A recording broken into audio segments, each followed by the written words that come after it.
మనం తినే రోజువారీ ఆహారంలో వాడుకునే సాల్ట్ మరియు షుగర్ల మైక్రో ప్లాస్టిక్స్ ఉన్నట్లు మీకు తెలుసా? ఉప్పు మరియు చక్కెర ఏదైనా మనం రోజువారీ తినే ఆహారంలో అంతర్భాగంగా ఉంటాయి. ఇవి రుచిని అందిస్తాయి మరియు పోషకాహార కోణం నుంచి చూస్తే వరుసగా సోడియం మరియు గ్లూకోజ్ వంటివి పుష్కలంగా ఉంటాయి. ఇవి రోజు మొత్తం జీర్ణక్రియను పెంచడంలో సహాయపడుతుంది. అయితే తాజాగా జరిగిన అధ్యయనంలో పర్యావరణ పరిశోధన సంస్థ టాక్సిస్ లింక్ మనం తినే సాల్ట్ మరియు షుగర్లో మైక్రో ప్లాస్టిక్స్ ఉన్నట్లు నిర్ధారించారు. ఈ మైక్రో ప్లాస్టిక్స్ అనేవి ఫైబర్, ఫిల్మ్స్ వంటి వివిధ రూపాల్లో ఉప్పు, చక్కెర నమూనాల్లో ఉన్నట్లు వెల్లడించారు.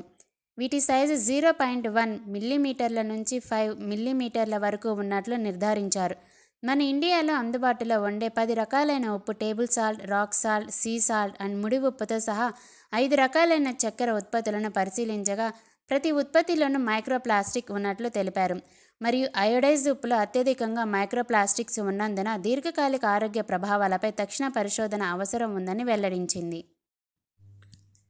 సముద్రపు ఉప్పు సముద్రంలో కాలుష్యం కారణంగా మైక్రోప్లాస్టిక్లను కలిగి ఉంటుంది అని అధ్యయనాలు చెబుతున్నాయి. సముద్రపు ఉప్పు ఆవిరైన సముద్రపు నీటి నుంచి సేకరించబడుతుంది కాబట్టి నీటిలో ఉన్న ఏదైనా మైక్రోప్లాస్టిక్ ఉప్పులో కలుస్తుంది. చక్కెర కూడాను మైక్రోప్లాస్టిక్స్ కలిగి ఉన్నట్లు ఈ అధ్యయనంలో తెలుపబడింది.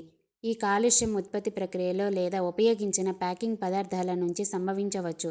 కనుక మనం మైక్రోప్లాస్టిక్స్ లేనివిగా ధృవీకరించబడిన ఉత్పత్తులను ఎంచుకోవడాన్ని లేదా కలుషితమయ్యే అవకాశం ఉన్న ఉత్పత్తుల వినియోగాన్ని తగ్గించడానికి మీరు ప్రయత్నించగలరు.